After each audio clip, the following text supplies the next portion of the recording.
Bonita gente que nos sigue. Bienvenido al canal de YouTube de la Cruz. No se les olvide darle a me gusta, su like, acá abajo la campanita, piquen, puchan. Estado mexicano, Canal 14. Preguntarle, presidente, esta semana se presentaron varios proyectos de infraestructura, de medio de transporte público en el Estado de México.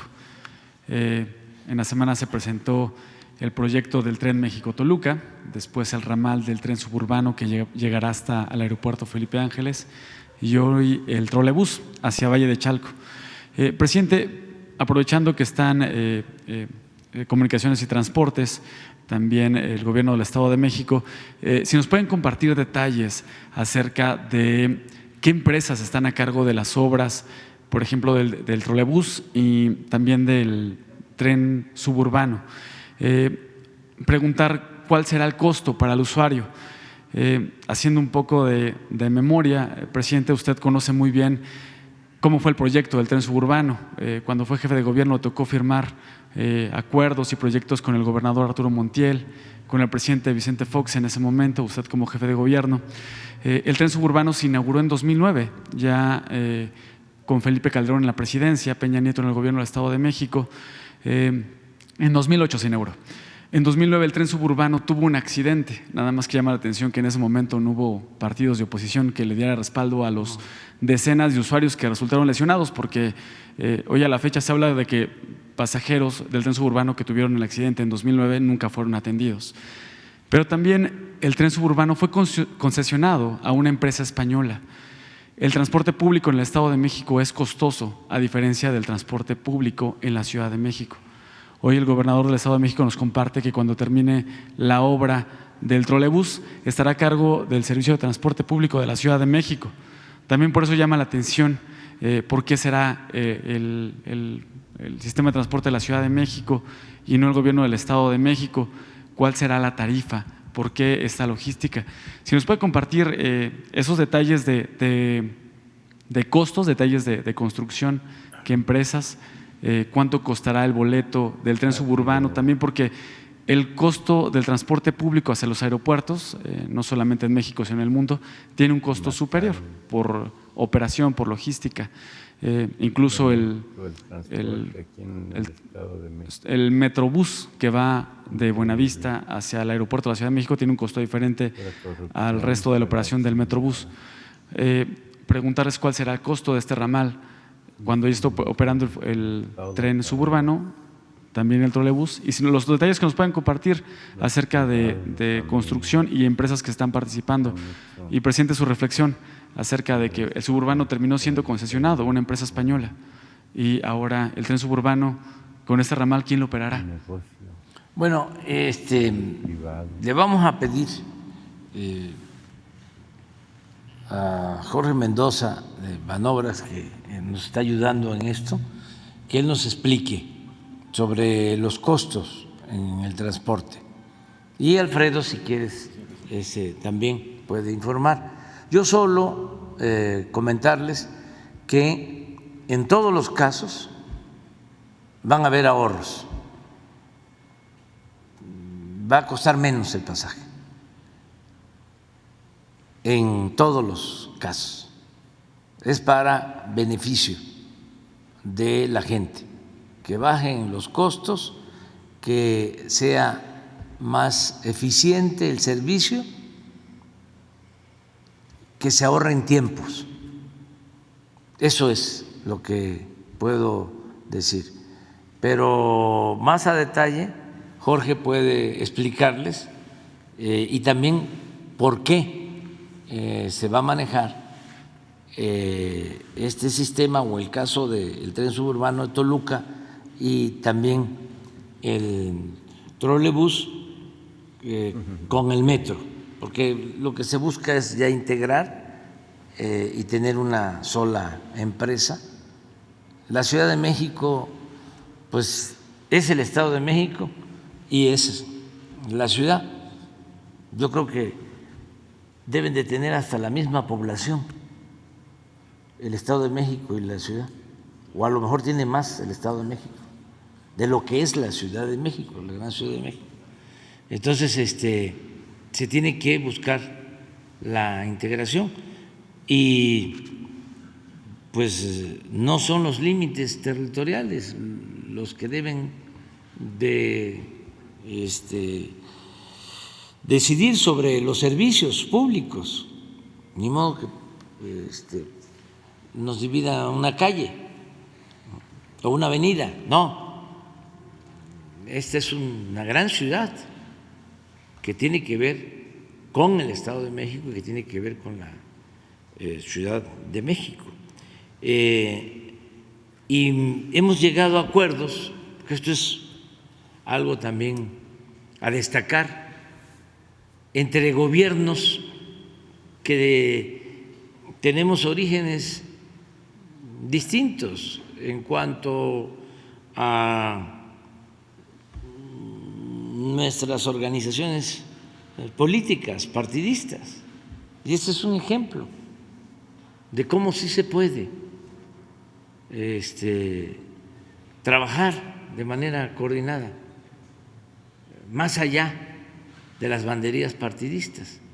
Esto que estamos viendo es una cosa ejemplar, el que el gobierno de Alfredo del Mazo esté trabajando con la maestra Delfina, que va a desempeñar el cargo de gobernadora del Estado de México. Entonces, es muy importante. Y lo mismo la coordinación con el gobierno federal. A ver, Jorge, si puedes, o Alfredo. Gracias. En el caso de las obras de transporte que están haciendo en el Estado de México y que compartimos con la ciudad, yo diría primero, hay más de 3 millones de viajes diarios que se hacen entre el Estado de México y la Ciudad de México, es decir, pues es la zona metropolitana con más movilidad que hay en todo el país, ¿no? Se estiman cerca de 22 millones de habitantes en lo que es la zona metropolitana, el centro del país, y de ahí la importancia de hacer estas obras de conectividad, estas obras de transporte masivo, las obras de carreteras también que se están haciendo para disminuir los tiempos de traslado y también disminuir los costos de traslado. En todos los casos, en el Tren México-Toluca, en el trolebús, en el suburbano, en fin, en todos lo que se busca es ahorrar tiempo y ahorrar costo para los usuarios. En el caso particular del trolebús, que es la obra que estamos llevando a cabo como Gobierno del Estado y que mencionamos hace un momento, la inversión estimada para llevar a cabo toda esta obra hoy en día está en 7,500 millones de pesos. Eso es lo que sería la obra civil.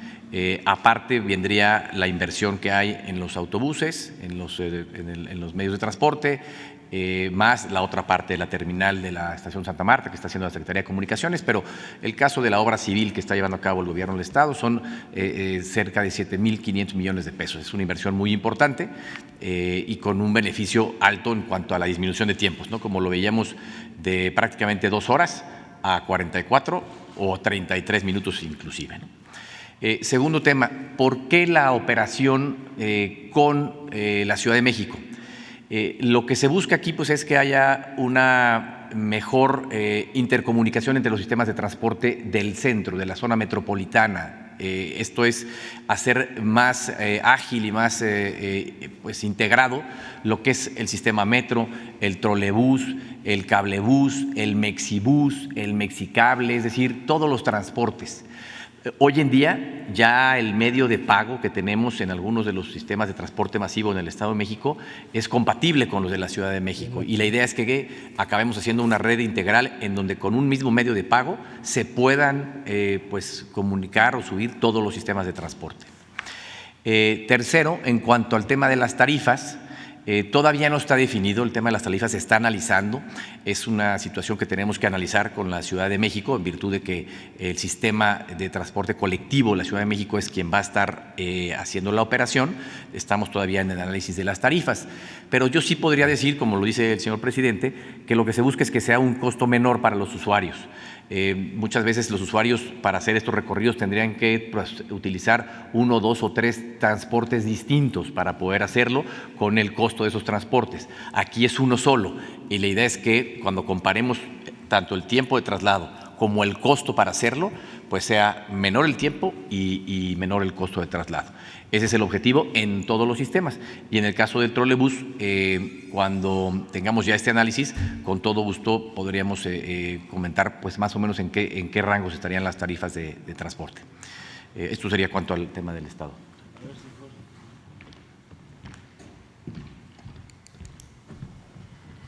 ¿Qué tal? Buenos días a todas y todos. Tenemos dos trenes de los que quisiera comentar. Está el México-Toluca. Ahí la inversión fue de 97,000 millones de pesos. Esto, como lo comentamos, es un tren de 58 kilómetros. Ahí lo que estamos viendo en las tarifas es que el traslado comparable en autobús puede llegar hasta más de 120 pesos, dependiendo obviamente de la distancia. Entonces, lo que queremos buscar es que la tarifa en este tren sea más barata, adicional a que sea más seguro y más eficiente y más amigable con el medio ambiente. La tarifa la vamos a publicar un poco más adelante, todavía estamos haciendo el análisis de costos y mantenimientos que va a requerir el tren durante los próximos años y la tarifa pues va basada en costo y en distancia y seguramente va a haber una tarifa diferenciada si el traslado es interurbano o si es un traslado más corto, ya sea dentro del Estado de México o la Ciudad de México. Para el tren suburbano, efectivamente existe el suburbano actual de Buenavista-Cuautitlán. Esa ya es una concesión existente que tiene Banobras y está asociado con Omnitren y con CAF. CAF una participación mucho más pequeña. Aquí lo que se decidió es aprovechar toda la infraestructura que se tenía ya dentro de ese concesionario, se está juntando este ramal a esa concesión y se están aprovechando pues los centros de controles, algunos temas de talleres, se están aprovechando 10 trenes del tren de la Ciudad de México para que también se reduciera el costo y la inversión total, ya incluyendo la obra que está haciendo la Secretaría de Infraestructura, Comunicaciones y Transportes y también la Secretaría de Defensa Nacional, fue un total alrededor de 25,800 millones de pesos. Aquí van a ser 10 trenes.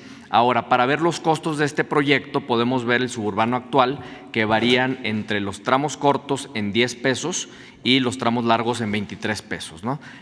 Vamos a hacer un análisis, obviamente, del trazo completo, va a haber un costo diferenciado, pero debería de estar en línea con estos costos que ya tiene el suburbano actual. También estas tarifas están siendo revisadas por la Secretaría de Infraestructura, Comunicaciones y Transportes y se van a dar a conocer de igual manera antes de que entre en operación este tren. Ahora, este tren pues es muy importante porque estamos esperando que alrededor de 58,000 pasajeros se puedan estar trasladando cada día al aeropuerto, va a ser utilizados y tenemos que ser competitivos en precios y vamos a buscar que en todo momento los costos de mantenimiento y los costos de reparaciones y de administración sean muy competitivos para darle una buena tarifa a todos los usuarios.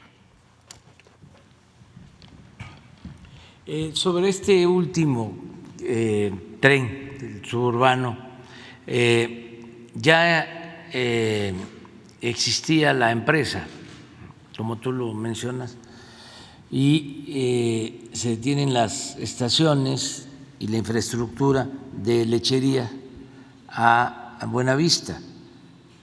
Entonces, lo que se está construyendo nuevo, incluso ya el tramo del aeropuerto lo dejaron concluido los ingenieros militares, son 8 kilómetros.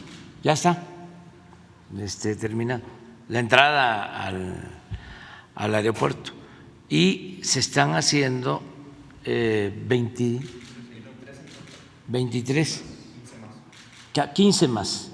más de donde concluyó el trabajo de los ingenieros militares hacia Lechería y ya se tiene pues todo el tren desde el aeropuerto a Buenavista, que se calcula un tiempo de traslado 39 minutos desde el centro de la Ciudad de México a el aeropuerto Felipe Ángeles. y desde luego los costos van a ser menores y se están abriendo nuevas estaciones también en esta zona por la que pasa el tren. Estas obras las tenemos que terminar a más tardar en marzo del año próximo, para que tengamos también tiempo de consolidar su operación. O sea, estamos pensando terminar en marzo el tren Toluca, Ciudad de México, aun cuando una primera etapa, un primer recorrido de 4 estaciones, lo vamos a inaugurar el día 14 de septiembre. Y se está trabajando en todo el tramo hasta Tacubaya y se va avanzando. En marzo tiene que quedar terminado todo para iniciar ya periodos de prueba y que podamos a finales de septiembre, que concluye la administración, ya tener operando este sistema, probado, funcionando. Es lo mismo para el tren Felipe Ángeles Buenavista. Incluso ahí yo espero que esté antes de marzo, porque tiene menos complejidad constructiva. Ahí lo que aplica es el 7x24, es decir, 7 días, 24 horas de trabajo, o sea, más turnos para avanzar, pero lo mismo. ¿Sí? Y en el caso del trolebús, igual, en marzo debemos de estar inaugurando. El Tren Maya, hoy voy para allá, aquí en total estamos hablando de 200 kilómetros. Claro, con una población de 22, 23 millones de habitantes. El Tren Maya son 1.554 kilómetros y lo vamos a inaugurar en diciembre para que también se vaya consolidando la operación, de modo que en septiembre que termine ya esté funcionando, operando. El transísmico igual, el tramo de Tapachula a Ixtepec, el de Salina Cruz a Coatzacoalcos, que ese tiene que estar terminado en septiembre de este año. Yo espero que ya empecemos a transitar con un tren de pasajeros de Salina Cruz a Coatzacoalcos en septiembre de este año, y la línea de Coatzacoalcos a Palenque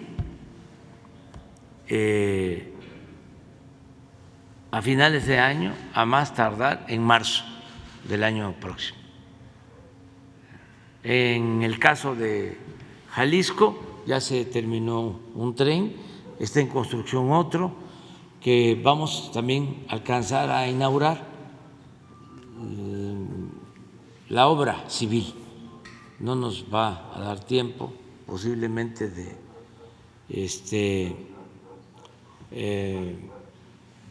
ver la operación, aunque se puede si se trabaja más, ¿no?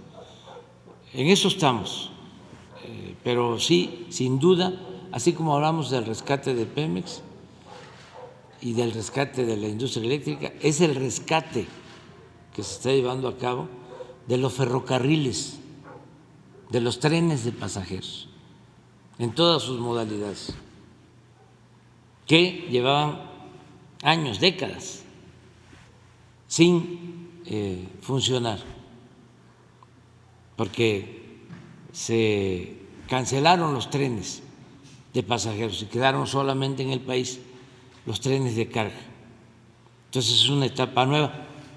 También hacia adelante tienen que pensar los que nos van a relevar en continuar, no descartar el tren a Querétaro, no descartar el tren a San Luis, no descartar el tren del norte, tanto a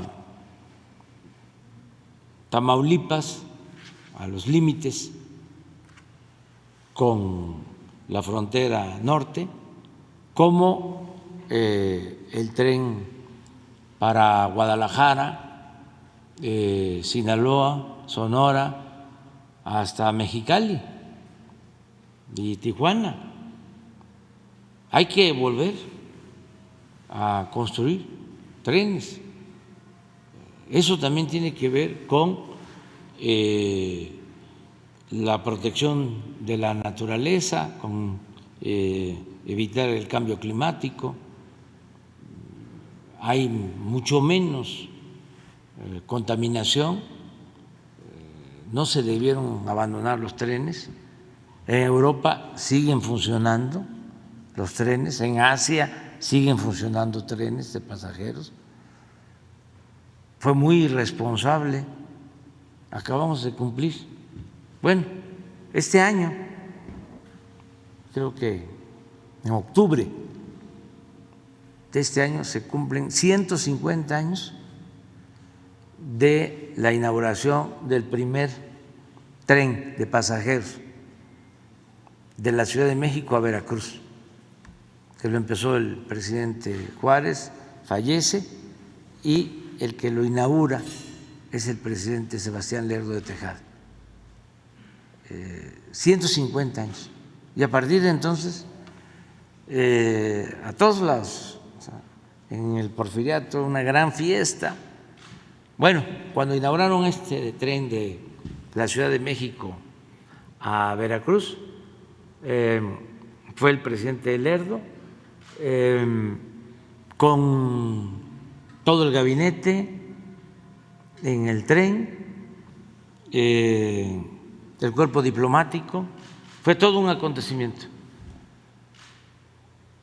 Cuando llegó el tren a Guadalajara en la época de Porfirio Díaz, una fiesta en Guadalajara, en Jalisco. Luego, cuando se inaugura el tren del sureste, de los que me acuerdo por las crónicas, fiesta. El que hace la crónica es Salvador Novo, 1950.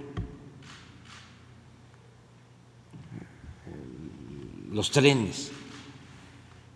Tiene una gran tradición, está vinculado el ferrocarril a la historia de México. Siempre yo recuerdo que el finado Gili, historiador, decía que la revolución mexicana se había hecho a caballo y en tren y a caballo. Y sí, porque cuando la revolución estaba comunicado todo el país con trenes de pasajeros. Las fotos de Casasola y todas las fotos de la revolución son los trenes. La división del norte se manejaba con trenes que comandaba el revolucionario del pueblo, Francisco Villa, y todo eran los trenes. Y llegan los tecnócratas y en un abrir y cerrar de ojos acaban con los ferrocarriles de pasajeros, y por eso es muy importante lo que está pasando ahora. Muy bien, presidente. Como segundo tema, esta semana se llevó a cabo una audiencia más para Emilio Lozoya, que enfrenta los casos de Odebrecht y agronitrogenados. El acusado, sus abogados, en audiencia, al terminar la audiencia, hablaron de una extorsión porque el monto de reparación del daño pasó de 10 a 30 millones de dólares. Preguntarle, presidente, sobre este caso, ¿de dónde salió esta cifra de reparación del daño? ¿Por qué aumentó? ¿Qué opinión le merece que se hable de una extorsión? Bueno, es normal, ¿no?, que esto suceda. Yo pienso que Pemex y la Fiscalía están actuando bien y que considero justa la cantidad de reparación del daño, porque no es una extorsión. Es que si se revisa el daño causado al erario público, fue mucho. Claro, no intervino nada más el señor Lozoya, intervinieron otros, pero pues él mismo declaró de cómo se manejó la relación con la empresa de Odebrecht, del dinero que aportaron, cómo se manejó dinero para comprar votos y aprobar la llamada reforma energética, de cómo se le entregó dinero a legisladores del PAN.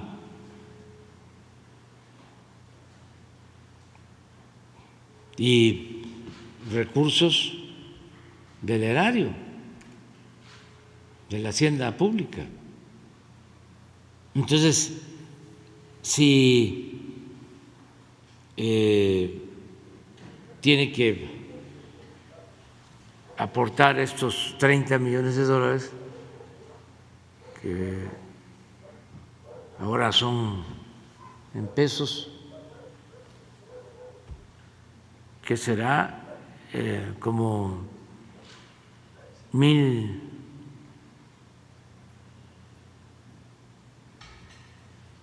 como está el peso ahora tan fuerte.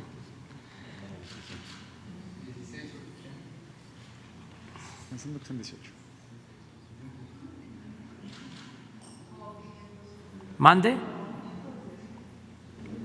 ¿Cuánto? 510,000, 540,000 15 millones, ¿sí?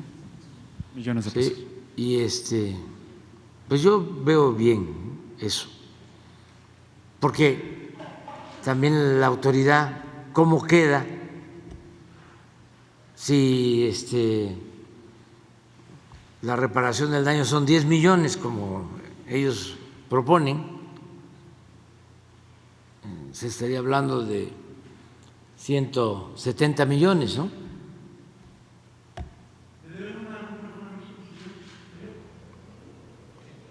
Pues yo lo que pienso es que debe de haber justicia, reparación del daño, ¿sí?, en la medida de que lo establece la ley, y esto también significa, pienso, que la reparación del daño lo que permite es seguir el proceso en libertad. O sea, no concluye el proceso. Si él tiene elementos para sostener de que es inocente, pues hasta que haya una sentencia definitiva. pero sí tiene que haber reparación del daño, porque antes era una cosa vergonzosa, saqueaban y no solo no reparaban el daño, sino les devolvían recursos. Tengo en la memoria, o se me viene a la cabeza, el caso de Raúl Salinas. Se demostró, bueno, hay hasta una declaración del finado Miguel de la Madrid acerca de cómo obtuvieron recursos de la partida secreta, que nada más por respeto al expresidente finado, no voy a hablar más de eso, porque es un asunto muy vergonzoso, porque al final él se retractó, pero en unas circunstancias lamentables. Pero bueno, no solo es eso, el gobierno de Estados Unidos creó el Congreso, una comisión, el Senado, y se demostró que hubo una salida de capital que sacó Raúl Salinas, $100 millones en aquel entonces. Fue un escándalo. Bueno, causó hasta la destitución, renuncia, esto para los jóvenes, porque está difícil que lo escuchen en los medios de manipulación, con honrosas excepciones.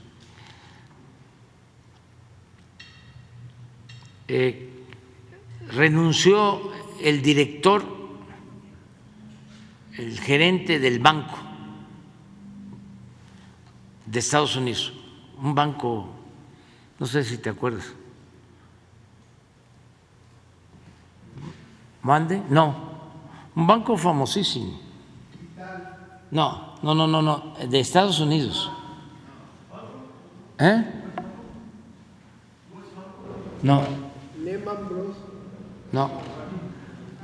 Bueno, ya nos vamos a acordar. Pero es un de los bancos más importantes. Tuvo que renunciar el gerente por permitir, porque utilizaron nombres falsos para sacar el dinero y no cumplir con las normas. ¿Qué sucede después de todo eso?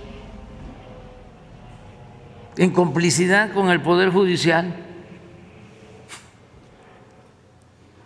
le devuelven todo el dinero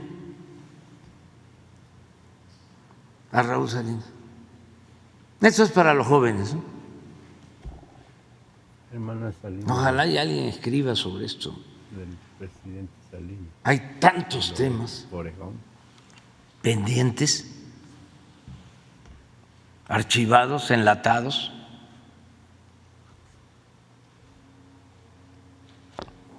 Temas prohibidos, vedados. Pero bueno, ni modo que nosotros vamos a hacer lo mismo si llegamos para limpiar de corrupción. Y esta cifra de $30 millones la estimó Pemex, la estimó la Secretaría de Hacienda, la estimó la Fiscalía. Pues yo creo que en conjunto, porque pues tiene que ver con Hacienda, tiene que ver con Pemex. Ya se han recuperado recursos. En el caso, por ejemplo, de Pemex, hubo una empresa que declaró en Estados Unidos que había entregado sobornos a funcionarios de Pemex y allá en Estados Unidos entregó recursos, o sea, devolvió dinero. Y querían arreglarse con Pemex y se les dijo sí, nada más que primero tienes que decir quiénes son los funcionarios que recibieron los sobornos. Y no querían, nada más querían dar el dinero, la reparación.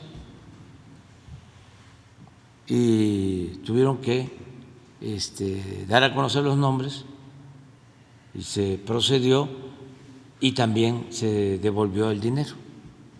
¿Sabe los nombres? Sí, la empresa es Vitol, en efecto, pero los nombres de los funcionarios los debe de tener Pemex y la Fiscalía. Por último, presidente, esta semana también se inauguró una nueva sección en esta conferencia matutina, la sección No lo digo yo.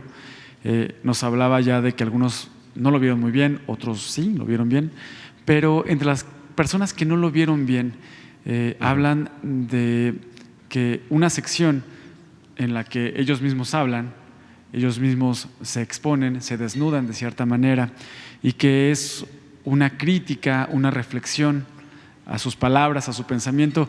Ellos lo están viendo como una amenaza. ¿Cómo puede verse, cómo puede entenderse que una sección que es para la reflexión, para el análisis, pueda entenderse o ellos lo entiendan como una amenaza? Es interesante lo que preguntas. La sección No lo digo yo tiene como propósito el dar a conocer lo que se oculta en los medios convencionales.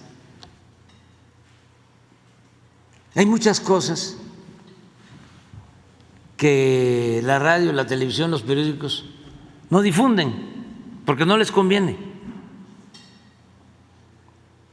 Entonces, si se pone aquí, se entera la gente.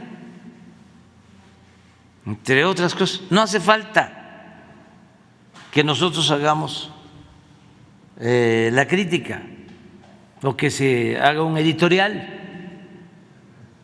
Nada más con informar.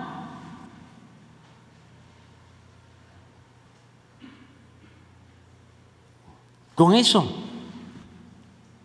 porque hay un silencio cómplice en la mayoría de los medios de manipulación, que no de información, con honrosas excepciones. Entonces, es importante que todo eso se dé a conocer, porque si nada más voy a estar yo haciendo denuncias y advirtiéndole a la gente de que quieren regresar por sus fueros los corruptos, pues me castigan.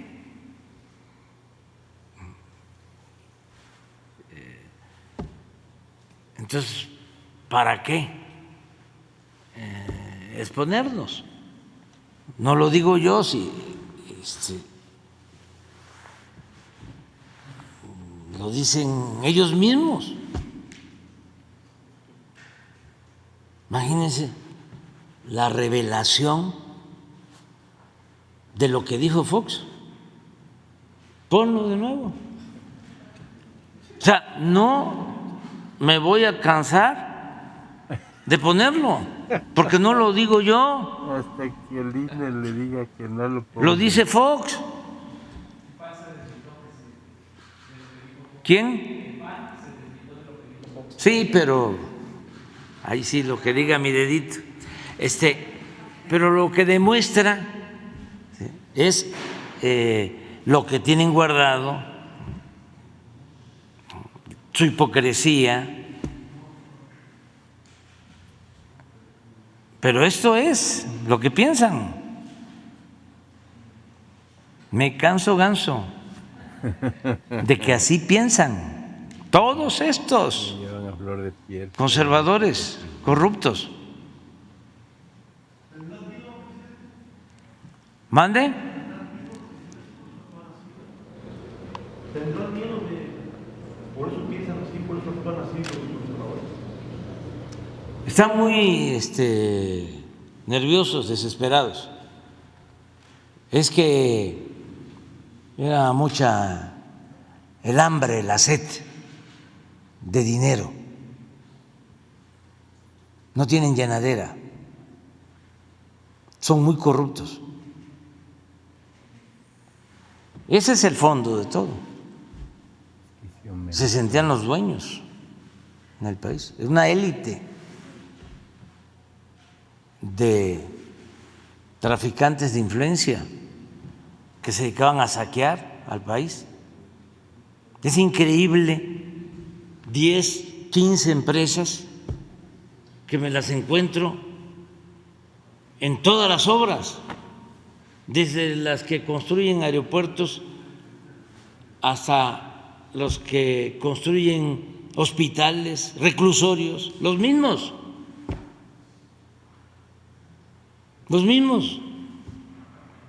Y el tráfico de influencia, pero en alta,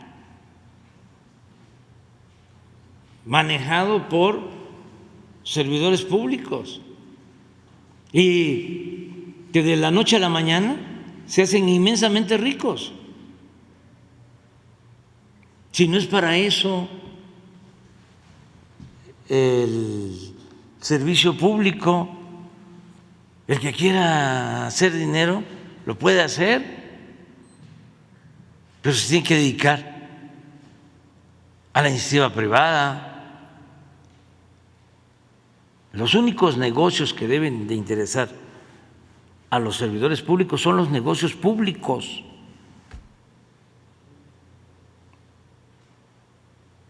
No que, bueno, ya no puedo hablar, pero ya ustedes se dan cuenta, ¿no? Miren esto. Ojalá y Xóchitl nos cubra eso, de que los huevones no caben en el gobierno y tampoco en el país. Ya se acabó que estés recibiendo programas sociales. A trabajar, cabrones, como dice Xóchitl. Esto es la esencia. A ver si un adulto mayor que ha trabajado toda su vida no merece una recompensa, no merece vivir con un poco de holgura en el último tramo de su existencia. ¿Sabes qué es lo peor? De que van a la iglesia los domingos y se olvidan de la vida, de la obra de Jesús. ¿Qué no Jesús estuvo a favor de los pobres? ¿Qué no es amor? ¿Dónde está el principio del amor al prójimo? ¿Dónde queda? ¿Quién crucificó a Jesús? ¿Quiénes lo martirizaron? Los poderosos de su época, que lo espiaban, lo perseguían, lo llamaban alborotador del pueblo y lo crucificaron. Esa es la esencia de la doctrina cristiana. Y eso no lo practican. Mucha hipocresía, mucha. Entonces, también piensan de que nadie se da cuenta, porque es una especie de enajenación. Empiezan a relacionarse entre ellos y actúan pues así, de manera clasista, racista, y son muy corruptos, muy corruptos. Su verdadero Dios es el dinero. Entonces, por eso es esto, porque esto, antes de que se diera a conocer aquí, eran muy pocos los que lo sabían, porque esto, ni modo que lo sacó Ciro y lo puso así, y luego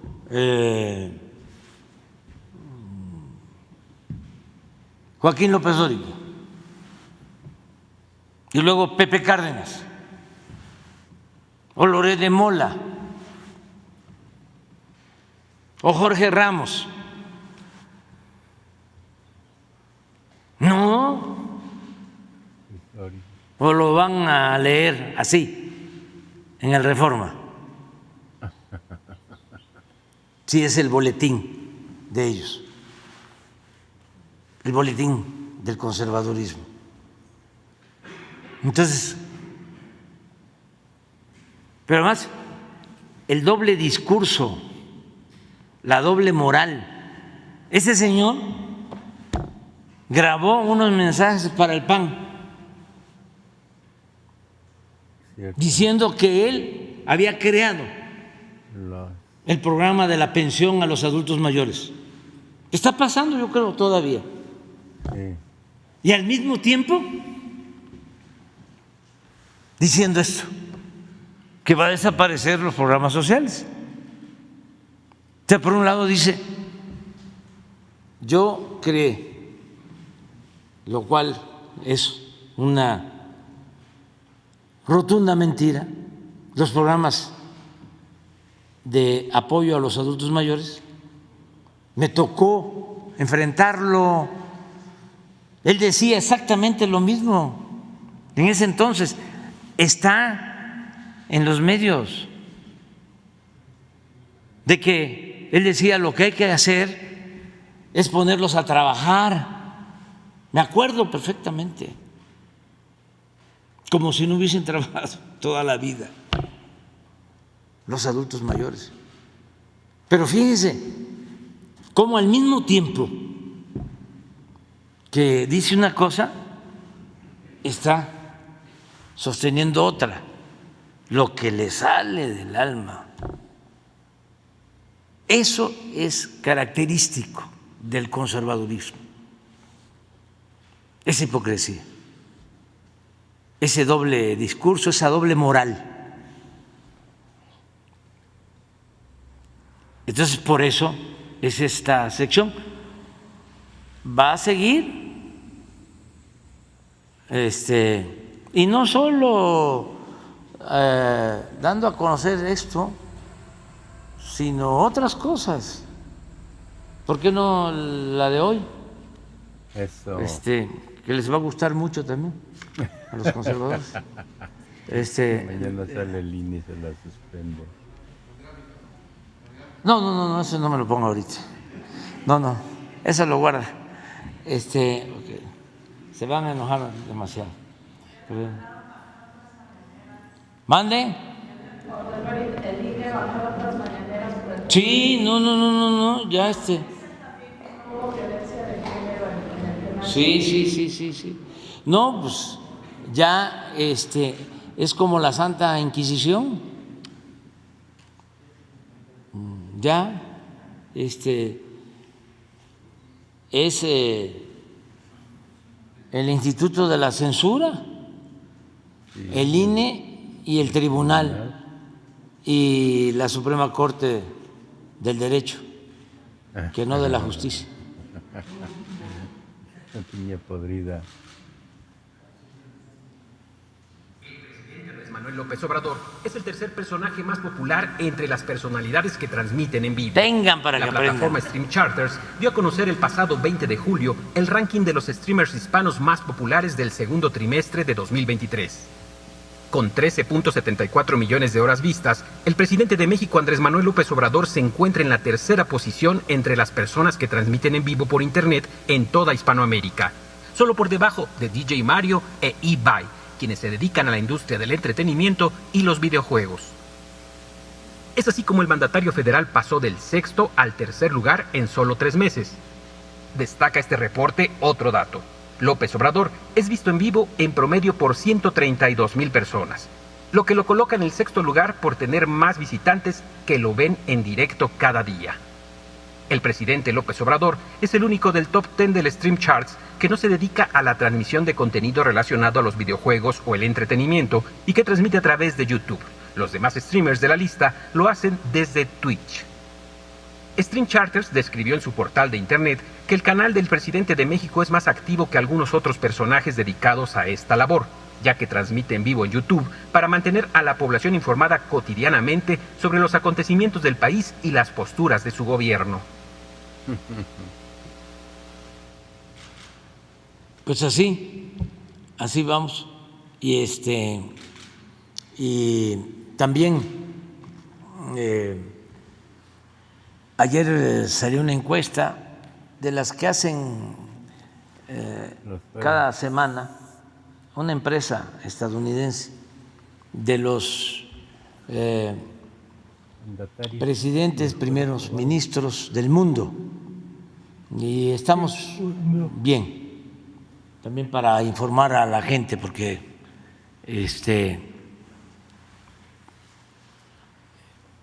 esta encuesta pues refleja cómo estamos en el concierto de las naciones,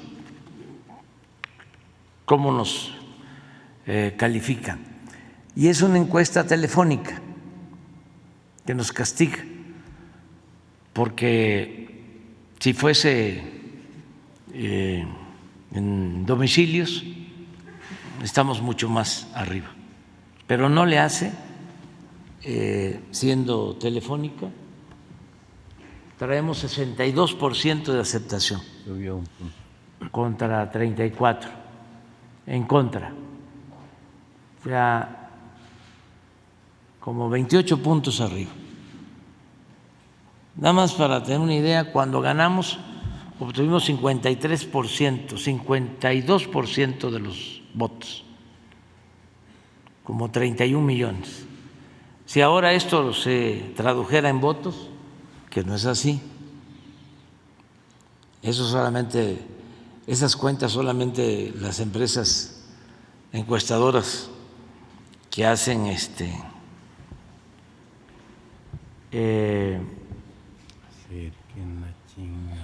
trabajos a modo, que cucharean, ¿no? Podrían hacerlo, pero si hablamos de 62% y si tenemos 85 millones de ciudadanos, quiere decir que traeríamos como 50 millones de apoyos. Y en la elección obtuvimos 31 millones. O sea, vamos bien, vamos muy bien. Bien y de buenas. ¿Por qué no lees quiénes están en la encuesta? Porque ahí hay también gobernantes que sí son ídolos de los conservadores de México, que no les va muy bien, que digamos. Muy bien. Pues esta es como ya se explicó, la Morning Consult es la empresa que hace esta encuesta cada semana, y en esta semana el top continúa siendo Narendra Modi, el primer ministro de la India, con 78% de aprobación y un 17% de rechazo. Alain Berset de Suiza, que es quien ha venido subiendo en las preferencias o en la aprobación de los ciudadanos, tiene un 62% favorable y un 30% de rechazo. Con el mismo porcentaje, el presidente de México, Andrés Manuel López Obrador, que tiene el 62%, lo mantuvo, la semana pasada también tenía este porcentaje y bueno, tiene un 34% de desaprobación y está en tercer lugar. Y luego Luis Ignacio Lula da Silva, de Brasil, tiene el 55% de aprobación y un 38% de desaprobación. Asimismo, Anthony Albanese, el mandatario australiano, tiene un 53% de aprobación y un 35% de desaprobación. Estos son los primeros 5 mandatarios que tienen, digamos, más arriba del 50% de aprobación de sus ciudadanos. Por abajo del 50% está la mandataria de Italia, Giorgia Meloni, con el 49% de aprobación, Pedro Sánchez de España, con el 42% de aprobación y el 53% de desaprobación. Joe Biden, de Estados Unidos, tiene un 40% de aprobación de los ciudadanos estadounidenses frente al 53% de rechazo. Le sigue Alexander De Croo, de Bélgica, con 39% de aprobación y un 45% de rechazo. Leo Varadkar, de Irlanda, tiene un 37% de aprobación y un 54% de rechazo. Justin Trudeau, de Canadá, pues tiene el 36% de aprobación de los ciudadanos y un 55% de rechazo. Y bueno, pues el mandatario de Suecia, Ulf Kristersson, tiene el 35% a favor de los ciudadanos y un 53% de rechazo. Rishi Sunak, de Reino Unido o Inglaterra, tiene el 30% de aprobación y un 58% de rechazo. Y cerraría con Olaf Scholz, de Alemania, que tiene un 29% de aprobación frente a un 65% de desaprobación. Y pues el resto, Holanda, Polonia, Austria, Japón, Noruega, Francia, Sudáfrica y la República Checa, pues tienen por abajo del 29% de aprobación. Gracias. Vamos bien, eso es nada más para la gente, y hay que seguir adelante, hay que seguir transformando a México. El tema de… quedamos que para el martes el Gabinete de Seguridad va a estar aquí.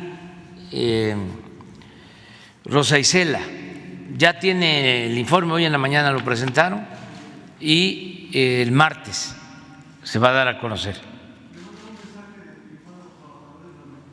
Agradeciéndole a usted ese programa que ya tienen en qué moverse. Sí. Ya legal. Sí, sí, y es algo importante porque hay mucha gente que no tiene para comprar un carro nuevo y esto les ayuda y necesitan en las ciudades tener o buen servicio público o sus carros, sus camionetas para llevar a sus hijos a la escuela, para ir ellos al trabajo. En el caso del campo se usan muchas camionetas para los campesinos, productores. Entonces sí ayuda y al mismo tiempo logramos que haya un registro confiable, porque si no están regularizados los carros, se cometen crímenes, cometen delitos y no se sabe de quiénes son los vehículos, ¿no? Además, con lo que aporta la gente, la cooperación, se tiene presupuesto para mejorar las calles, porque siguen siendo los baches la principal preocupación de la gente que vive en las ciudades en el país. Cuando se pregunta, acaba de salir la encuesta del INEGI, la nueva, y aun cuando se está trabajando en eso, sigue estando en la percepción de la gente que el problema de su ciudad son los baches, en primer lugar.